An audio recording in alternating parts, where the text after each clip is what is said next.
Hey everyone, welcome back. This is Lucid. We're going to be jumping back into our game with Yomi. And it's turn 29, and if you remember, we have been on the retreat as Lanka and I have both been getting our asses kicked by Femoria.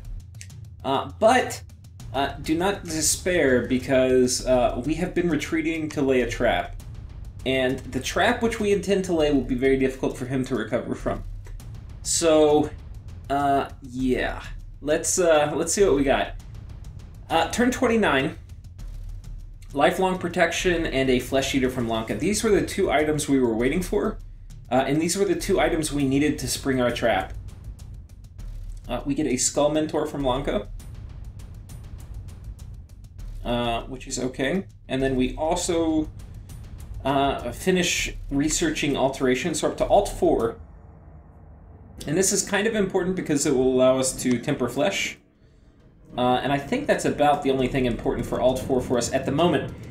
If we were getting attacked more, it would also open up Swarm. And if you're playing Yomi, a lot of times you have these unforted temple provinces, and sometimes you'll put labs in them if you build them in the mountains, and that way you can recruit these guys.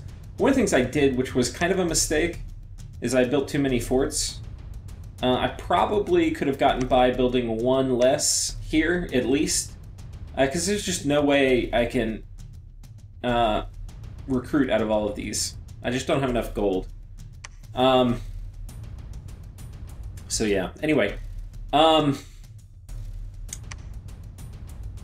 go back to the thing. Oh, let's continue talking about Alteration 4. So, yeah, so if you do that and you have those Nature 1 mages there, Nature 1 kind of sucks except for Swarm, but if you give them each a 1 gem and you have them cast Swarm, then those provinces will not be very vulnerable to raiding.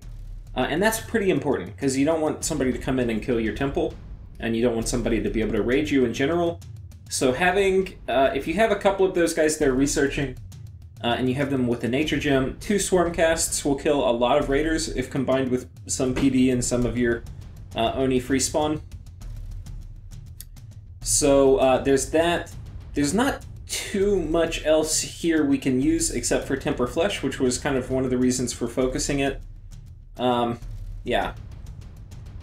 There's a lot for us in Alteration. If we go up to Alteration 5, we get Iron Warriors, which we can potentially cast on some of our better Oni free spawn, which is pretty damn good.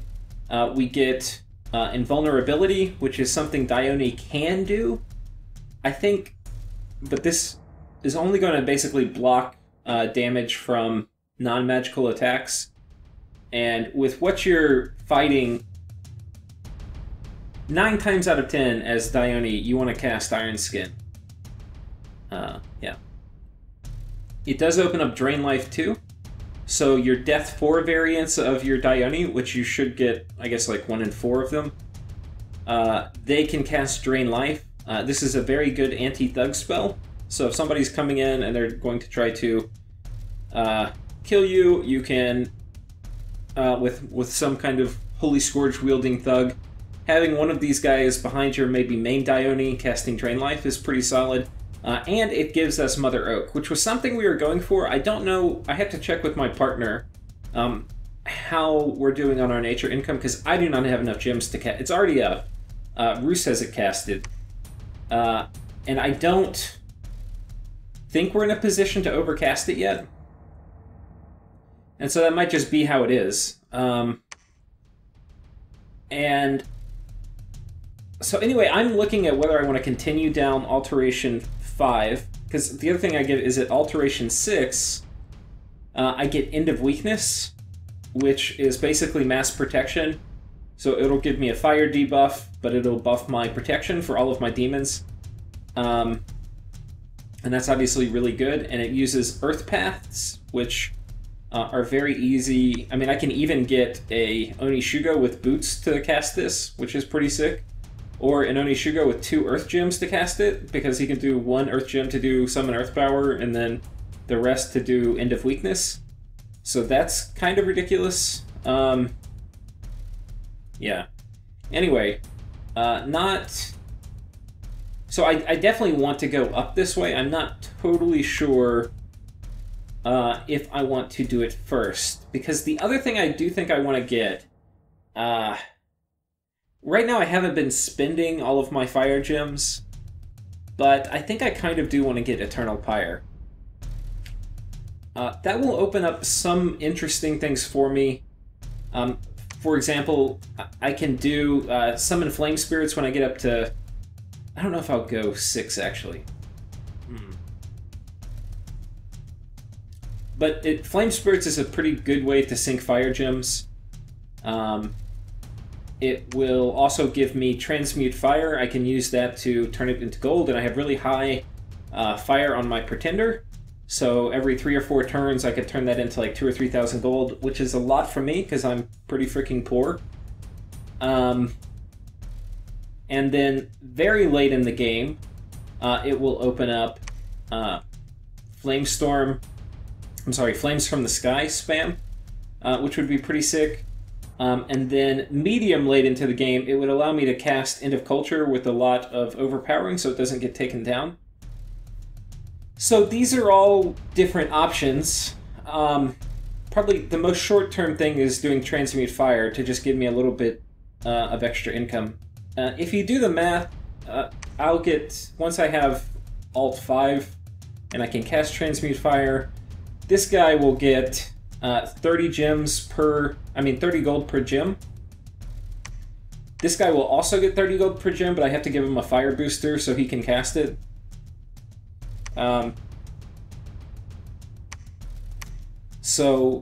Anyway, I think if I can give him more, if I can make a fire hat and the death fire booster, that will require Lankarai to get 6. Lanka's disciple can make the fire death boosters, but anyway, then he would actually be able to get even more. I think 34 or something gold per gem. But anyway, if you do the math and then it's 20 gems for Eternal Pyre. 20, yeah. That comes out to about 600 a month, which compared to my income is pretty huge. That's like doubling my income almost. I mean, not doubling, it's 60% more income. Now, we'll run into the problem that my income is going to narrow in on my upkeep. But whatever, that's kind of the direction we're headed anyway. We're getting to the point now where you can see it stopped Dione production this turn. Oh! I had actually played this turn out, and then I decided to just do it from scratch again so that I could do it with you guys. Every once in a while, it's nice to do turns and let you see whatever micro I'm doing. Yeah, so we'll go through the rest of the events. We finished alteration research, we empowered ourselves in air, we found a magic site, a Tower of the Iron Order. This is a ridiculously good magic site, especially for me and Lanka, who do not have astral. For Lanka, he doesn't have earth either, so this is going to open up big earth magic for Lanka, which is huge. This is probably one of the best sites for Lanka to find. It's one of the best sites for anybody to find. I mean, this is a great mage. Yeah. And the other nice thing is this is a great blood hunting province. So if he starts blood hunting here, it will go straight into the lab, which is really nice. You can see there's a lab icon here that came with this tower. So not only did he get a $500 free from me site searching it, but he also got 5 gem income and one of the best mages in the game. So you're welcome, Lanka.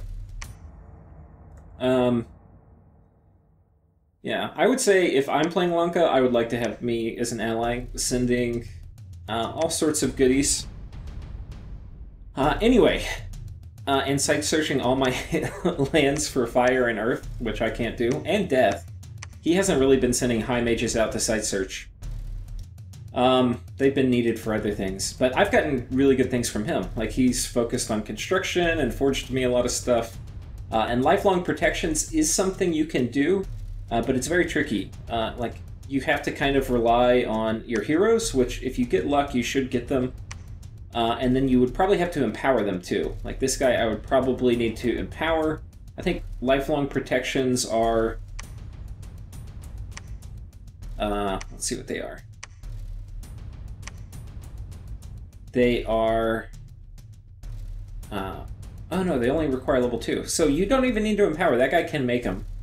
And they're pretty important, I think, for not getting killed by thugs. And for taking down super combatants. So anyway, we'll now watch all the battles here. Femoria is attacking us. Okay, this was just, we had one dude here. So this is on top of his fort with a bajillion unrest. And then, so what we know is that fort is still at 150 unrest because he can't patrol the same turn he's moving my guy off. He can only break siege. Okay, we have an interesting battle now. So this was the group that was on top of his fort. This is my Oni Shugo, who has a Ring of Returning and Job's Bowl. This is one of the Lucid's thematic Jim items, which has made him diseased, but it doesn't really affect demons, and it's given him a Pearl, which he can't really use, but it auto-blesses him, so fine. Really, that's just so if he gets hit and the Ring of Returning triggers, he's less likely to get an Affliction. I don't really have a use for this at the moment, but anyway. So we'll watch this. I got the volume a little high on my end.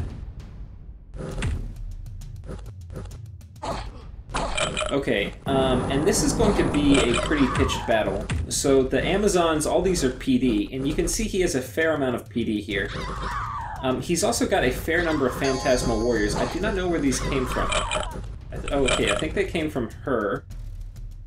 And she's got winged shoes. Interesting. It's one of the Numidian sorceresses. Here's one of the Fomorian druids.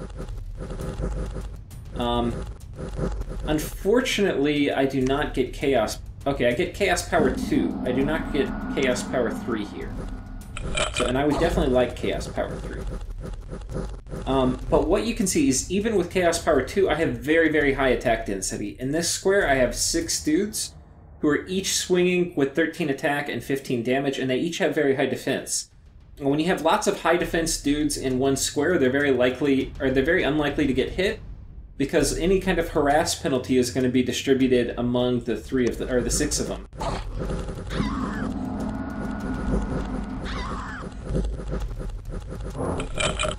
So anyway, some of these guys are dying, but they're staying in their second form. On their second form, you can see they switch to having a magic weapon, which they don't have a magic weapon in their first form. So situationally, that can be useful.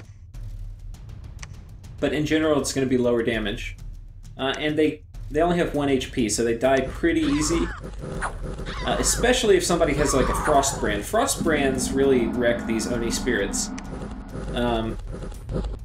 Yeah, because it's going to immediately auto-kill all of the second form, and then the first forms it will kill them a lot of the time, but not always.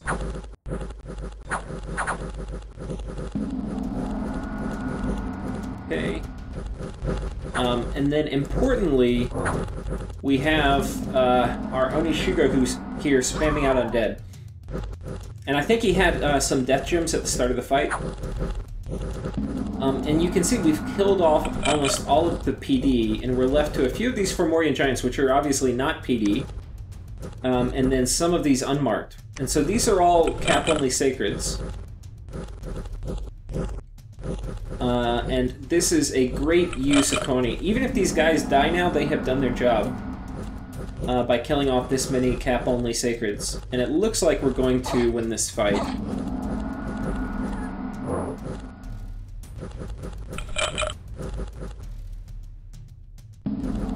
Now, kind of the beautiful thing about these demons is even though a lot of them kind of quote-unquote died and they're invisible, or they're ethereal, they're going to come back to their full natural form at the end of the fight.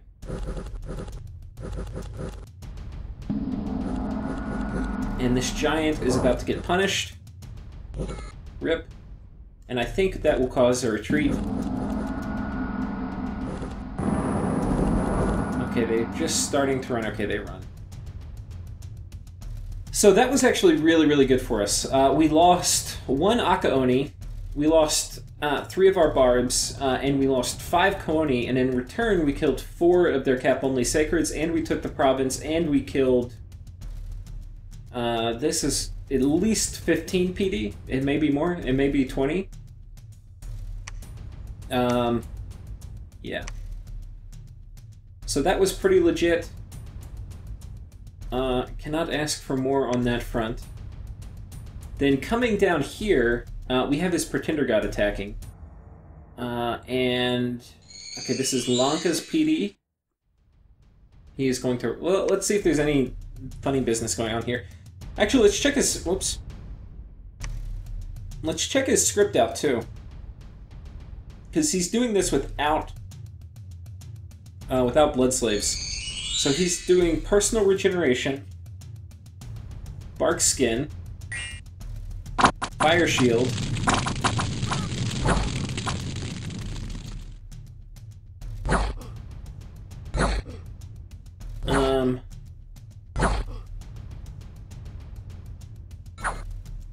okay, and what's interesting, it doesn't look like he changed his script, because I doubt he would have scripted Fire Darts. It looks like his guy went off script and cast all that. It doesn't matter, I mean, he's going to kill whatever PD is here. But anyway, I don't know if we gained a big lesson in what his script was.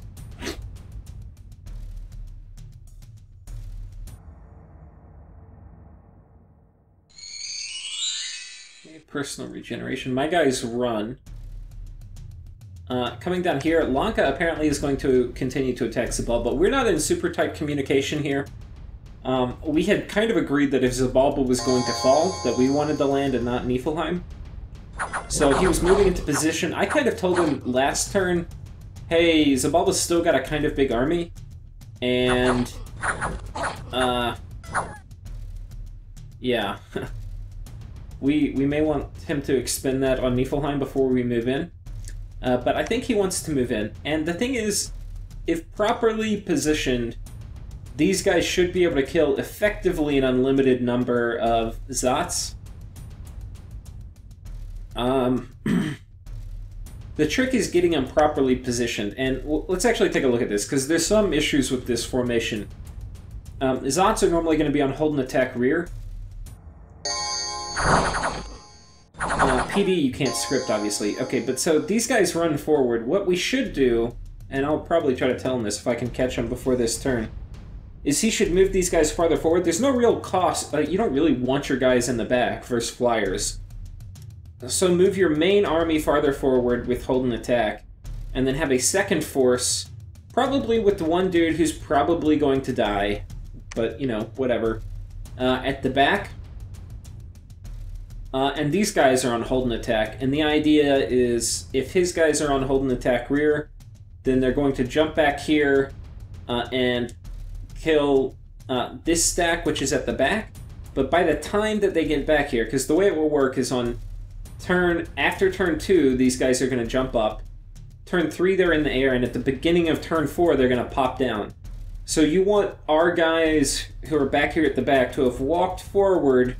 So they'll probably be like right around here at the beginning of turn 4. And so you want your mages and your main mages or priests or whatever up here. And then, yeah, so I hope that made sense. But one of these guys plus, I don't know, 6 or at least 6 of these guys in the back, they're on hold and attack. And by the time it's turn 4, they'll jump up here. Now, the consequence of that is these guys may die. One of the guys in the back may die. But what could happen now is, okay, so this is about the time they would be landing. It's possible all the Zots land here. And in which case they would kill pretty much the whole Mage Corps.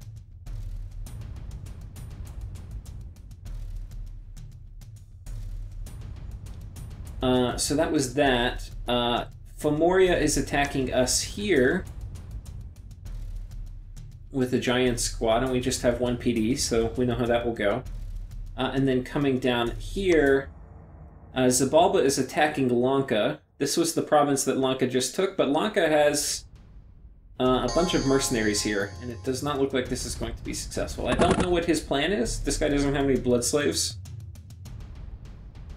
Interesting. We can check out his bless. So thank you. We've got regeneration, blood surge, blood bond. Interesting. And attack +4.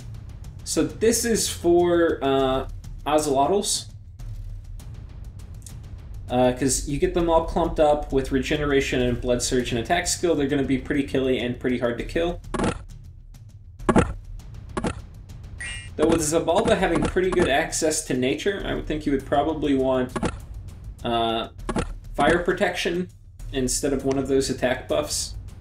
And that way you could drop mass protection on them without really much fear, which would synergize pretty well with the mass protection. I mean, with the regeneration and blood bond. I forget, Ocelotls may have kind of high natural protection, I'd have to check. But this guy, I have no idea what the script was. Break First Soul, Leeching Touch. I mean, Break First Soul is good against super combatants, but even then the super combatant would just walk up and kill him. And that would be the end of it. So, I would, if you're gonna do a solo raid like that, you would normally do it with Summon Imps or something. So that was not a terribly good script, even if it was just like 5 PD. And then finally, I think this is our throne battle, so let's check this out. Cue the music. Okay. So, there are a few scary things here. One is obviously this guy, and so he'll be doing interesting things. Next, there's Springhawks, which... these are actually really good super combatant killers if they don't have shock resistance. And then Griffins do a fair amount of damage and they're flying, and kind of hard to kill. And then we have these guys who are also just kind of shock troops. This is really cool. I love the fact that these Icarids are susceptible to fire. If you know the story of Icarus, he made wings of feathers and wax, but he flew too close to the sun. And the wax dissolved and he fell back to Earth. So that is the reason for the fire resistance.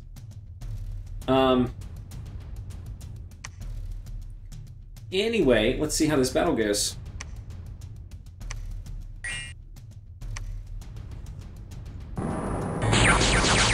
Okay, so he cast Fog Warriors, which we don't actually really care about. We have magic weapons. So I've managed to get the first spell off, which is Iron Skin.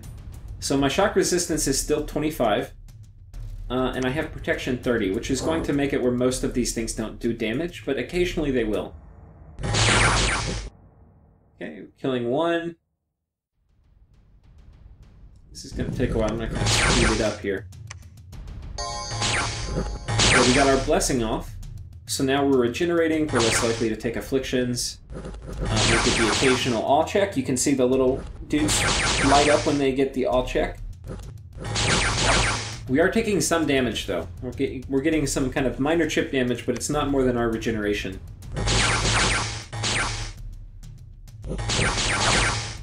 In the back, this guy's doing Living Earth, Phantasmal Army, spending a lot of his gems, but not all of them.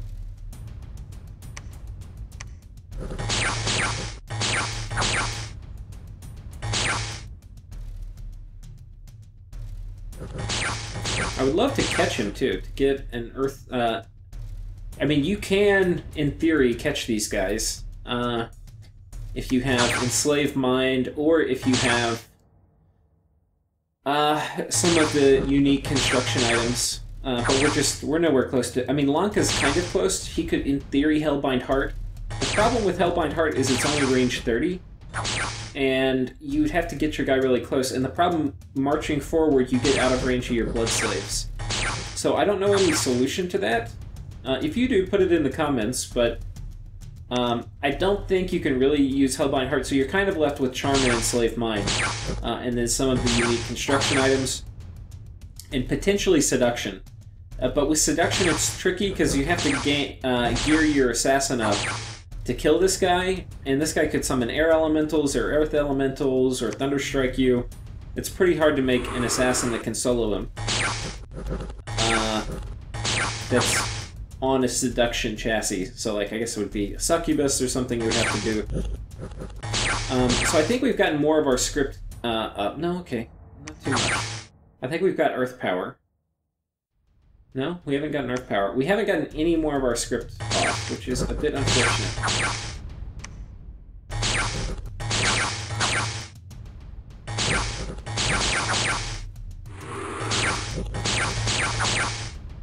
Pick up the speed here a little for us.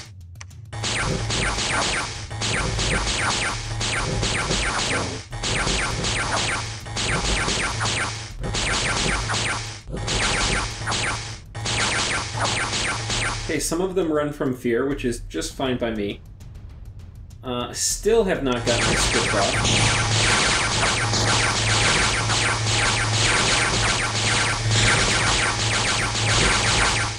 We are definitely taking some chip damage. Okay, there goes Summon Earth Power. Very nice. That's going to help with our fatigue situation. There goes Legions of Steel. We're probably going to stop taking chip damage now, because we're up to a whopping 34, which is usually when the chip damage stops.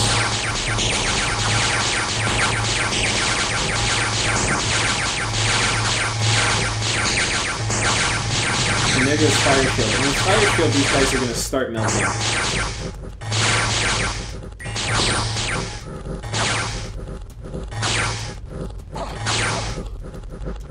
And like that, they are just melting away.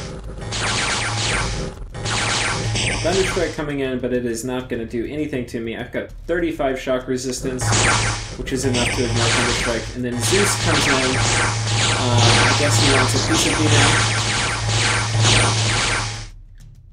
And we are very, very happy with this. Morale appears to be holding up.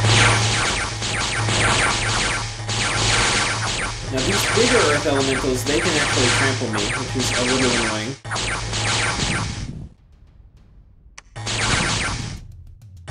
Let's see what... We did take some damage. Okay. I think that little damage we took caused us to rout, so we are now in rout mode. And we are going to run away. But we've killed basically everyone. Yeah. So we are in pretty good shape there. Our guy retreated. Let's see if he made it. Okay, we retreated successfully, so that's nice. We lost some PD. We've killed a few dudes here. And we have a new famous hero. So Wade Starr, our Dione, is now in the Hall of Fame. He is enormous strength, which is not the best one to get on a Dione by any stretch of the imagination, but it will make him better at killing super combatants and things like that. Plus, it's just kind of cool. And it doesn't hurt, so there is that. So anyway, we're going to do this turn. We're going to play it out now. So this guy's going to come back in here. We don't really need to change his script. Yeah, I don't think we need to change anything. I think this is still a pretty solid script for us. And it will allow us to just walk up and kill Zeus. We'll probably have to kill some of his summoned chaff first, but that is okay. If you're Zapalba and you just see this stack disappear, that would be pretty hilarious too. This group, we theoretically could attack here. I doubt there's much defense, but we don't have much vision of what's on this side of it, so we'll probably just go adventure this way. This group, we're going to go ahead... Actually, does this give disease? It doesn't. Okay. We need to bring more troops up to start laying siege to Femoria stuff. And I know I'm saying that as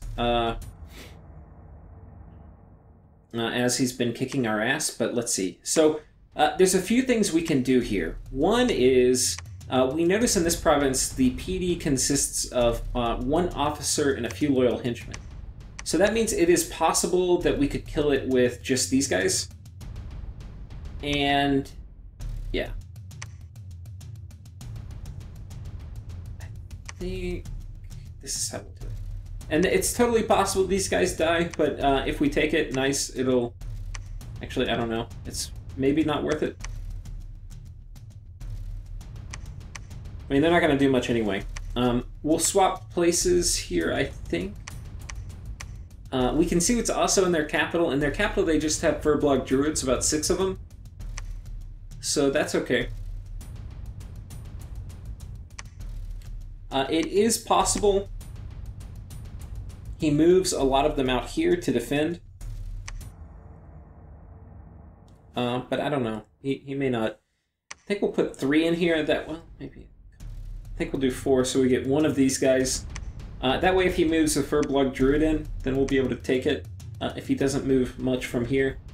But I think what we're going to do is just continue on raiding, so we'll move over this way and take this. High likelihood that this group dies, but they've already kind of paid for themselves by taking this province, killing the PD, and killing some cap-only Sacreds. What is important, and the most important thing to kick this off, because I know I sound a little chipper for how dire things appear to be, is we're going to kill this guy this turn, and I'm going to say that with near certainty. So the gear we're going to do on these guys is we've got a Flesh Eater and a Vine Whip. Vine Whip is not very good in assassinating super combatants 1v1, but we're not playing 1v1, we are going to be playing 2v1, and we're... because I'm going to be a little obsessive here. Okay, so this is the kit. We've got one guy with the Flesh Eater and a Dusk Dagger. Dusk Daggers deal armor negating damage, and they do draw blood. Draw blood is pretty sweet. It's going to make them take damage over time. I think it's a % of your HP you take damage. It's kind of like the opposite of regeneration. And you take significant fatigue damage. And then combined with the fact that you're going to have a chest wound, means it's very easy to fatigue out with this combo. And then in addition, we're going to be smacking him with Vine Whip. Vine Whip, if it hits, it doesn't need to do damage, it just needs to hit. If it hits, so we do want a very high attack score for this. If it hits, we're going to be doing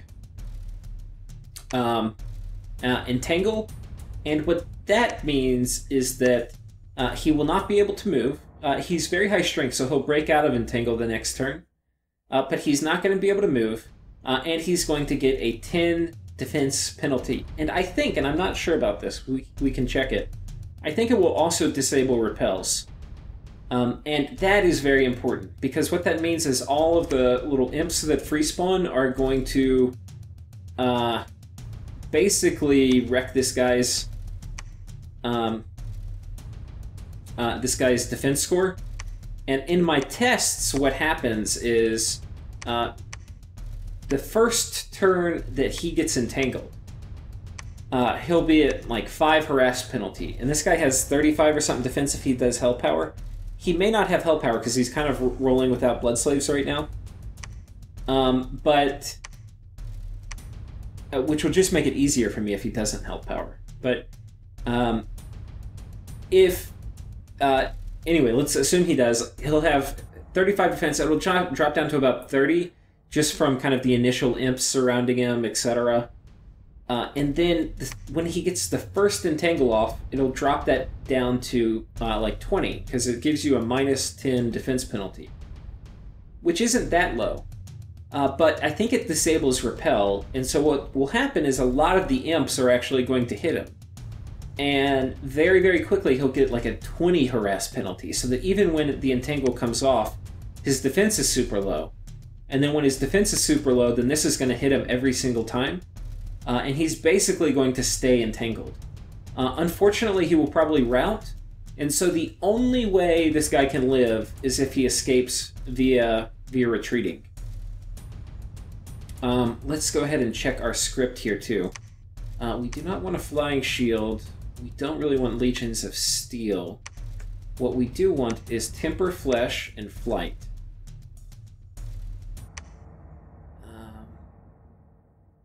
Yeah, I think this is the script that we're going to want.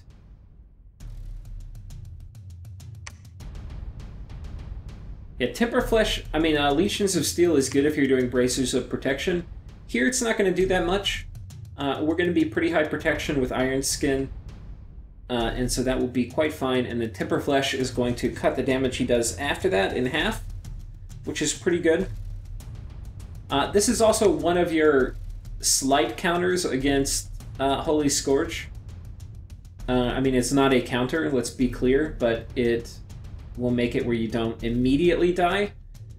I think the way the math will work is, let's say you have 30 protection, Holy Scourge will do 90, that'll cut it down to 60, and you'll then take 30 damage as that gets cut in half. So, yeah. I mean, it's not going to be pretty, and you could still get hit twice. If you get hit twice, then you're going to take 60 damage, you're going to be dead. But, I mean, this is the best bang for the buck thing that you have. The other thing that kind of is okay is Flying Shield. But anyway. Fortunately, there aren't Holy Scorches yet. If we kill his Pretender God, and he hasn't made any, and I think that will be the case, because I've been keeping track of where his Pretender God is, and he has not been idle in a lab in a long time. So I think we've gotten him before Holy Scorches have come out. And yeah, we're casting Cloud Trapeze here. Double check we got the right province targeted. And let's double check these guys are in the back. So yeah, they are right next to each other. Okay. And double checking the script looks good. Okay, so this, we'll do large monster. That will hopefully target the Pretender. So yeah. Actually, you know what I think we want to do? I think we want to do closest. I want to kill any PD he has first, and that will allow our imps to bundle up. And then we'll kill him in the back. There's also a chance this guy rushes in. Or like they move here. If they move here, I'll fight his Pretender God first. And then after that, we'll have to fight all these.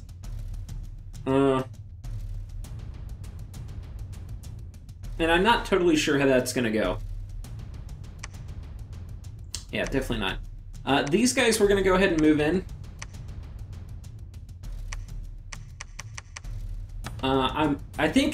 Okay, so here's what I think his movement's going to be. I think this guy's going to move up here.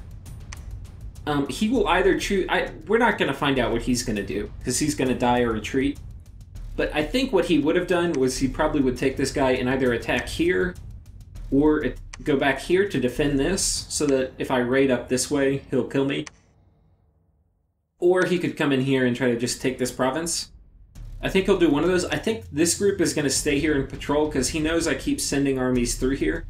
And that's actually one of the strategic advantages I have, is if he pushes too far out, I can sneak guys in from behind and go pillage all through his lands.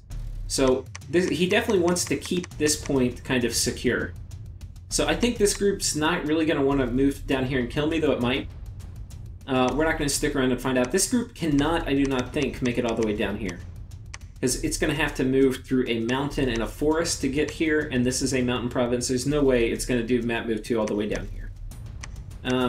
He can reinforce this from capital-only mages, and they may be able to kill all these Koani. I mean, they probably could.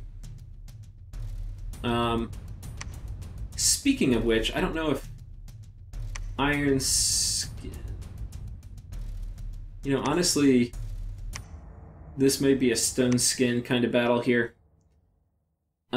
Stone Skin, if they're going to bring in Fomorian Druids, or Furblog Druids, I'm probably more vulnerable to lightning damage, and I know there's an Numidian Sorceress who's glamored here too. I guess she could be up this way, or this way.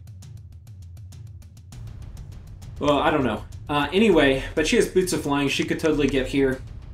So I'm more worried about lightning damage, and if I get hit by a Thunderstrike, that's probably one of the few ways I could actually die before Ring of Returning triggers. So we'll go ahead and do Stone Skin. And raid down here should work.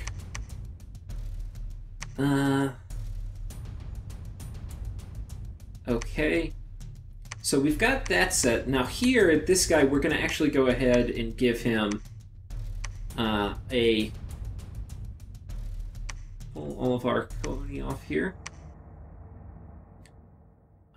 Let's give him a good script. I think this actually is a pretty good script. I think we'll give Fire Shield. Do we want to do Fire Shield? I think we'll do Flight, actually. And what that will do is... I don't think I want to commit... I think this will be fine. This will get him up to 40 protection. So we'll be able to kill basically an unlimited number of normal troops. The thing I'm worried about is if we look at it, he's got this one dude here. He's got a flesh eater. And this guy, not only will he give me a chest wound, but he will also be able to get through all my protection. So a little worried about him. And he probably is going to give himself a flying script where he can jump in and kind of kill me. So that isn't great. So that's why I want to do flying, so that if I'm getting killed, I can hopefully just run away in my second form. So Tylus we're going to send over this way. We've got Satano and the Grand Wombat coming in and doing their assassination mission. We've got this guy coming in to hopefully just take this. I think this is going to be easy. I don't think there's going to be anything here. There's no reason for him to have troops here. And he's got a bunch of other things for his troops to be doing. I think this is going to be just a free raid. Or raid, I think we're going to keep it after this. So we need to figure out what we're going to do with all of our... This guy doesn't need that. With all of our dudes. The things, our objectives for forging, and I'm kind of glad this is going to be a slow episode, but for some of you I think you'll enjoy it. We have a lot of things we need to do. We've got a ton of hammers. Well, let's take all our hammers off and then we'll reassign them. Because I don't want to get committed, or even like, I want to put my hammers where I need them, rather than where I have mages. Oh, actually, I think this guy's going to come out and site search. I do need to water site search my lands, and that is going to require these fine ladies. So, and also I need to get Dione. You see I'm not recruiting any this turn, which that is not a pattern we are going to start. So the only way to do that, unfortunately, is going to be canceling my recruitment elsewhere. And yeah, get that Dione production back up and going. And Kenichi, let's give you a name. I'm going to go pull it from my subscriber list. You are going to be renamed to Alluvium. And let's go ahead and get you in position, boss. So this guy is actually probably going to end up being a caster. The Death 4 ones are really good for doing Summon Earth Power and then Horde of Skeletons spam. So I think we'll go move him this way. Especially if you give him a Skull Staff. Horde of Skeletons is Death 2 with 40 Fatigue. So if you're Death 4, which is what this guy is, you have it divided by 3, I believe. So instead of 40 Fatigue, it'll be like 12 Fatigue. If you are Death 5, and you cast it, not only, you're also going to be getting more skeletons. If you're Death 5 and you cast it, then it's going to be divided by 4, so it'll be down to 10 fatigue per cast, which is going to be pretty minuscule. And then we will have 4 or 5 reinvigoration. And when we put, I think this would be the kind of gear we would put on him, a robe of missile protection. His encumbrance is going to be 1. And then we would probably put Boots of Reinvigoration on him, like Boots of the Messenger. So Boots of the Messenger plus Summon Earth Power, he'll be at 7 Reinvigoration. And it's going to be costing him, with spellcasting encumbrance included, 11 fatigue per spell. And then if I throw an Amulet of Reinvigoration on him, or any other Reinvigoration item, and there's not too many, but there's a few, like, I could also throw the Girdle of Might, which actually might be enough, and that way I don't need that expensive Amulet of Reinvigoration. But that will give me 10 Reinvigoration, which will be enough to cast Horde of Skeletons at Death 5 forever. And that is a lot of skeletons. it is... I mean, let's just talk about it real quick. So if you're Death 2, you get probably like 6.5. I think that's just kind of the way the plus works, is it's... Sometimes you still get an extra 1 when you cast it as... I'm not sure, but anyway, let's just say it's 6. When you're Death 5, you're going to get an additional 3, so it's going to be 50% more effective, in addition to lower fatigue. So we're going to be getting 9 per turn. And 9 per turn is a lot when you cast it every single turn for the entire battle. If you go up to, like, 100 turns of the battle, which isn't quite how many it is, but anyway, it's like 900 skeleton. I mean, this one guy is basically going to be like a whole Scalarian army. Anyway, yeah, that's going to be his role. And I think the best way to use these casters is as part of the Oni armies, or as supporting super combatants. They're not really lone agents, though you could use them as that. It's risky because they could die. These guys here, we're going to move them in here to attack, and the reason we're going to do that is in case this army moves into this position, then we probably want to have some backup for these dudes. For my Cloud Trapezers. So what will probably happen, they'll move into position, they'll start fighting the Fomorian Giants, they'll be getting their asses kicked, but they'll be having a lot of imp support. And the imp support, because they'll be coming in from the lifelong protections, will slow the rate at which the Fomorian Giants are crossing the field. And then my guys have flight, so they will jump in amongst the barbarians and amongst the imps, and they will kill this army if they move here. I do not think this army's going to move here. I think they're going to move here. So this is mostly just getting these guys out of dodge. Also, because our guys retreated out of this province, we need to pick up all of our dudes who are just costing us upkeep in other provinces. And we need to let them get in the war and win something for us, or get in the war and die and get off our payroll. We also are going to keep site searching, so we're going to send these guys out and continue to site search. Then this guy's going to come down here, and this guy's going to come down here. Or potentially, yeah, that's where they're going to go. So, yeah, we are making progress over there. Over here, let's go ahead and dump all these guys out. You can see we're getting... This is a strong army, especially once I get... End of Weakness, which I'm not totally sure on the priority. I think what I'm going to do, actually, is get Enchantment 6 first. Enchantment 5, I really do want Horde of Skeletons spam. And then... I mean, the thing is, it's going to depend on whether we can put Mother Oak up.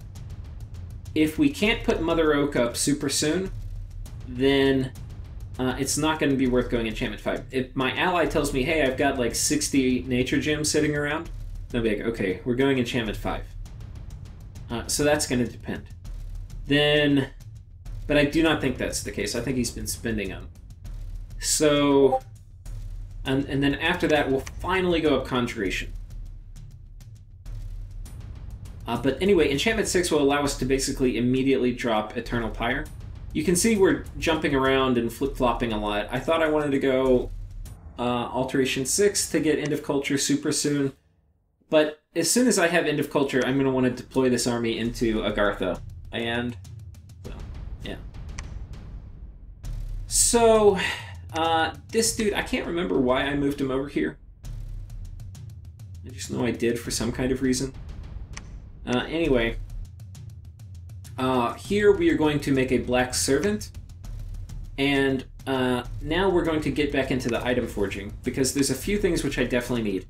One of the things which I need, and I want to be kind of conservative with my nature gems, is we're going to need another one of these ranger boots for the stealth bonus for our dude. I think we're going to take these off. We're going to kind of shuffle around who has our research items. This guy is going to move these Oni in here. I'm going to go ahead and give you one of these, and you are going to make the Ranger's Cloak, We're going to come down here. You are going to make the cat's eye. And this is going to give us another 20 stealth boost.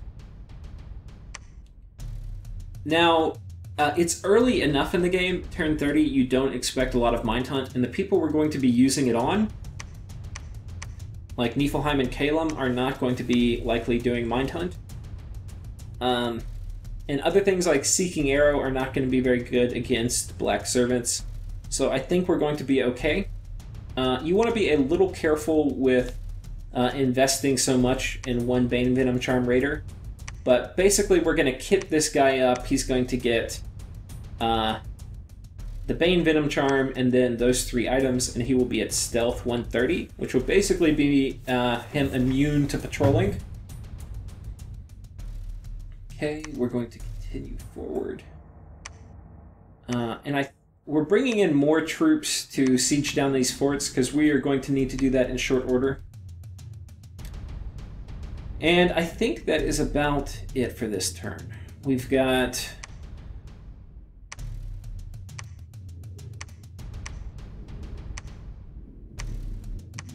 where should this guy go? I think we need to come down here and pick up these Oni.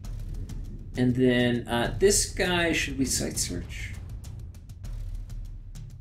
We're probably going to move him. I would move them up this way, but if I move them up this way, then this is a disease site, and these guys are 300 gold. I don't really want them to get diseased, especially when I have no way to get rid of it. And I don't really need... I don't even really have a way. I mean, I guess I could. I guess power up the spheres, and then anti-magic. Yeah, I probably could cast it, especially if it's in magic. I'm not going to really be fighting this with an army, though, and I'm not really worried about Vine Shields. I would really just be casting it for Vine Shields. And then the occasional banishment for my Kooni. Not really worried about it. Not going to be worth risking these guys. So they're going to come back here. Eventually, we need to get Arcane Probing. But you can see I've got a lot of stuff I want to do. At some point, I may decide to make a pit stop for Arcane Probing, and then we can site search Astral. Alternatively, and I think I may want to do this more, and I'll check with Blanca, and I may change part of this turn. I want to get one of these guys, or he needs to get one of these guys, and just send them through and site search my lands. Which probably he'll do. He has a better economy, and then any turn I have over that fort, we're going to lose some income. So,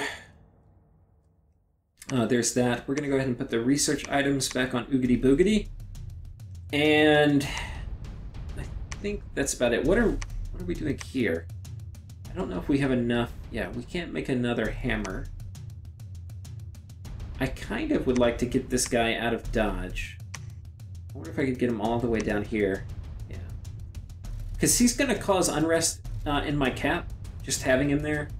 And even if it gets reduced by patrolling or by my defense unrest reduction, it's going to happen after the unrest gets created and the province income gets accounted for. So you cannot if you have unrest generation in a province, you can't get rid of it completely. We're going to move this guy out. Okay, we have one here. Do we want to... I think we do want to make another one of these boots. I don't have enough gems. I don't need to make anything in water, I don't think.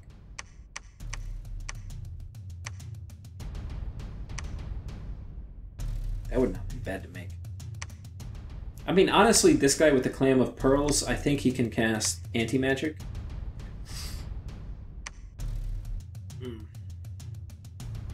I have to test it, but I'm pretty sure he can. And then probably... I might even give him a Shroud, so he becomes Sacred. That would actually cut their upkeep. Ooh. I totally need Shrouds for these guys, because their upkeep is high.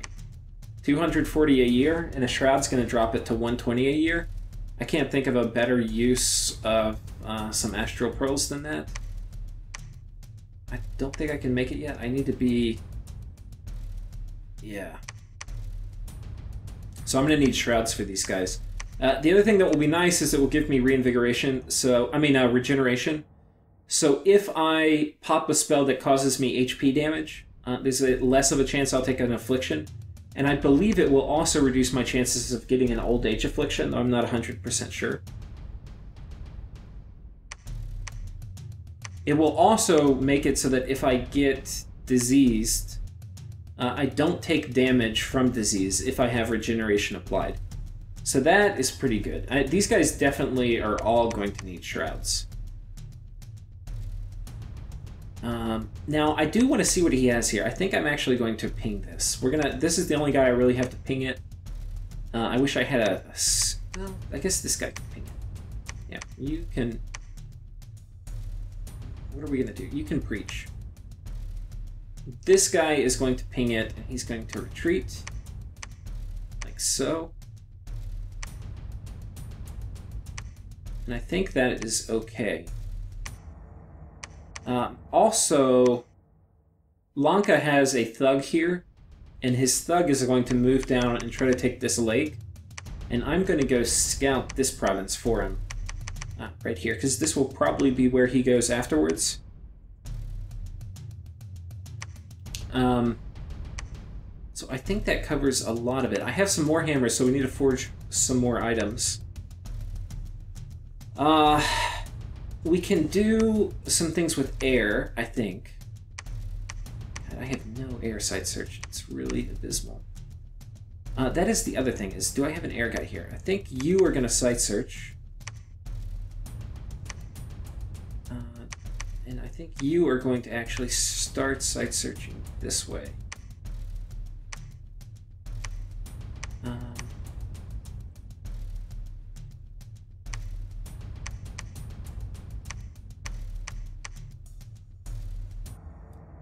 What are we doing here? I think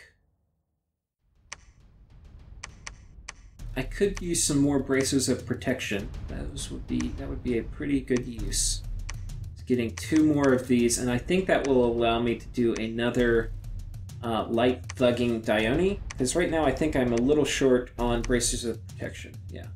If I have bracers of protection, I can put this and this on another Dione, and he will be able to go do some, I guess heavy thugging is the right word for it. Yeah. And then we're researching here, so we'll go ahead and put that on this. Actually, I'm going to keep my research items out of here because this isn't forted. Highly unlikely anybody could come in and kill this, but you never know.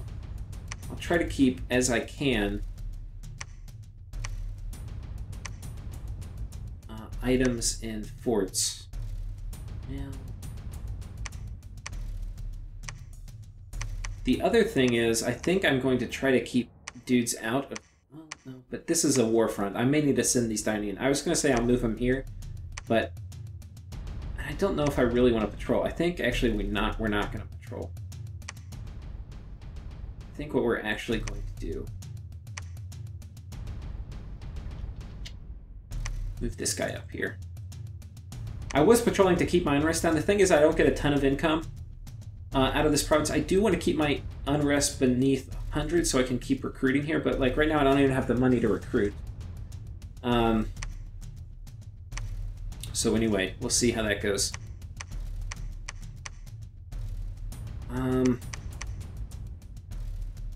So I think that's it. Have I used all of my hammers? That is one question we ask ourselves at the end of every turn. Yes.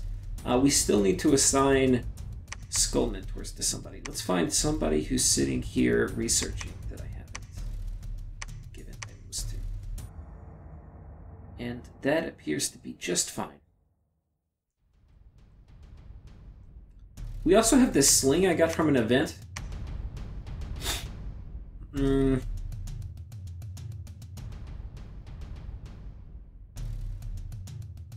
I don't really think that's useful. Excuse me. Maybe we put it on... God, I can't even think. Let's just see how much damage it does on this guy. 15 damage. High accuracy. kind of high accuracy. It's definitely not great. It's not horrible. Maybe it goes on a Bakemono who's raiding. I don't know if I have one. Yeah, I don't think I do. Maybe my next little Bakemono chieftain who goes out will give him a sling of accuracy and he'll fire from the back line. Okay. So I think that's it. The other thing is, before I declare war on Agartha, and I'm not I know I will eventually, I just don't know when. I want to do it the same turn I start mobilizing, because it's going to be... I have a nap 3, so let's say I send it one turn. The next turn my guy will be here, so that will be... he then has 3 turns to react to... 2 turns, 3 turns. So I need to send it, like, before... Like, I'll make an Oni general here. The same turn I make it, I'll probably break nap, or end nap. And then he'll get here the next turn. That'll be turn 1 he has to prepare. Turn 2. Turn 3. Turn 4. Maybe I do it the turn this guy's coming here to pick him up. Anyway, we'll see.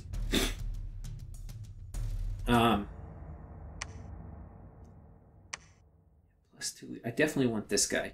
I think I'm going to take this guy and then give him one of the crowns, which gives him undead leadership. And I think that's about it for this turn.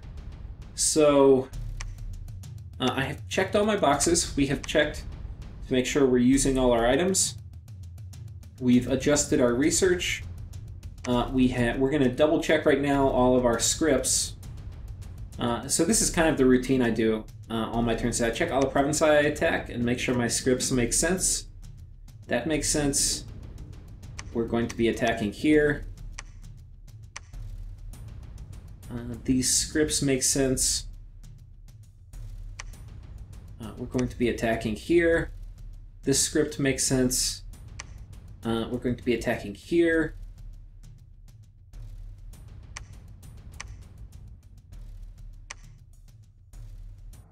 I think that will work.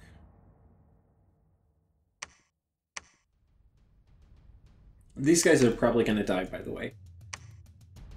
And then this should work.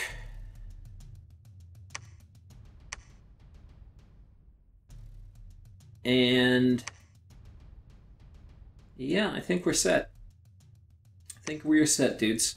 So thank y'all for watching. I hope you have enjoyed this episode. If it was too long for you, then you won't be hearing this message. So anyway, take care, guys. Peace.